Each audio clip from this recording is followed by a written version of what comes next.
सर्वांना नमस्कार। सर्वांचं माझ्या आजच्या नवीन व्हिडिओमध्ये आणि माझ्या YouTube चॅनलमध्ये मी मंजुषा हार्दिक स्वागत करते।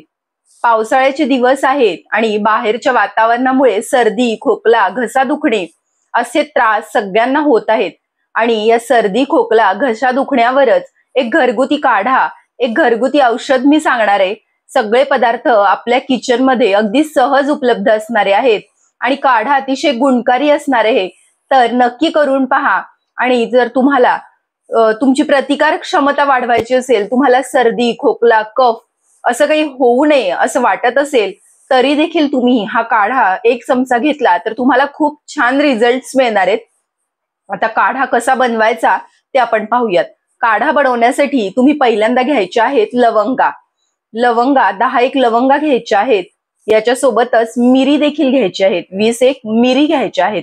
काळी मिरी जी आपल्या किचन मध्ये सहज उपलब्ध असते। तर लवंगा आणि मिरी हे तव्यावर भाजून घ्यायचे आहेत। भाजताना तेल तूप काही टाकायचं नाहीये, तव्यावर मस्तपैकी दोन्ही पण भाजून घ्यायचं आहे। कमी गॅसवर भाजायचं आहे। हे दोन्ही भाजल्यानंतर त्याच्यावरच त्याच तव्यावर आल्याचा थोडा तुकडा देखील गरम करून घ्यायचा आहे। आल्याचा तुकडा भाजून फार काही भाजायचा नाहीये, तो नॉर्मल भाजून खाली घ्यायचा। त्याच्यानंतर गॅस बंद करा आणि हे मिरी आणि दालचिनी, मिरी आणि आपण जे काही लवंगा किंवा दालचिनी घेतली तरी देखील चालेल। लवंगा जर उपलब्ध नसतील तर दालचिनी घेतली तरी चालेल। ह्या मिरी आणि लवंगा ज्या आपण घेतलेल्या आहेत भाजून तव्यावर कमी गॅसवर, त्या मिक्सरला बारीक करायच्या आहेत। बारीक अशी पेस्ट बनवायची आहे थंड झाल्यानंतर। आणि ही जी पावडर किंवा पेस्ट बनेल त्या पेस्ट मध्ये आपल्याला घालायचं आहे थोडं मध घातल्यानंतर त्याच्यामध्ये आपल्याला घालायची आहे थोडी हळद।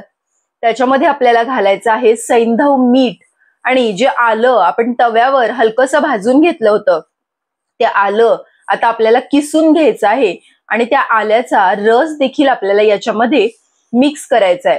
तर हे सगळे घटक मिक्स केल्यानंतर तुमचं एक छान असं औषध तयार होणार आहे, छान असा एक काढा तयार होणार आहे। आणि सगळे घटक आयुर्वेदीय आहेत, त्यामुळे याचा कुठलाही साईड इफेक्ट तुम्हाला होणार नाहीये। तुमची रोग प्रतिकारक शक्ती वाढवण्यासाठी देखील हा काढा उपयुक्त असणार आहे। आणि ज्यांना सर्दी, खोकला किंवा घसा दुखणे, कफ असा काही त्रास आहे त्यांना हा काढा घेतल्यानंतर लगेच बरं वाटणार आहे। काढा घ्यायचा कधी, तर काढा घेण्याची योग्य वेळ म्हणजे हा काढा तुम्ही सकाळी घेऊ शकता। हा नाश्त्याच्या आधी रिकाम्या पोटी हा काढा घेऊ शकता। हा काढा घेतल्यानंतर अर्धा तासाने नाश्ता करायचा आहे। अर्धा तास आपण काहीही खायचं नाहीये किंवा पाणी देखील प्यायचं नाहीये। नंतर रात्री झोपताना देखील तुम्ही हा काढा घेऊ शकता। झोपताना काढा घेतल्यानंतर याच्यावर काहीच खायचं किंवा प्यायचं नाहीये। याचे छान रिझल्ट्स तुम्हाला दिसतील। तर यासाठी आपल्याला काय काय लागणार आहे पुन्हा एकदा सांगते। काळी मिरी लागणार आहे। काळी मिरी नंतर तुम्ही लवंग किंवा दालचिनी घ्यायची आहे।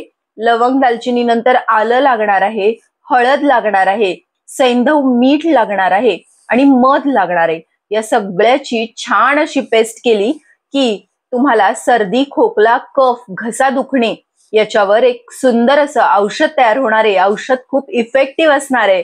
हे तुम्ही नक्की करून पहा आणि रिझल्ट्स काय येतात ते मला कमेंट्स मध्ये नक्की कळवा। व्हिडिओ आवडला असल्यास लाईक, शेअर आणि कमेंट करायला विसरू नका। असेच आरोग्यविषयक व्हिडिओज मी माझ्या चॅनलवर दररोज घेऊन येत असते। असेच आरोग्यविषयक माहिती देणारे व्हिडिओज पाहण्यासाठी माझ्या चॅनलला सबस्क्राईब नक्की करा। धन्यवाद।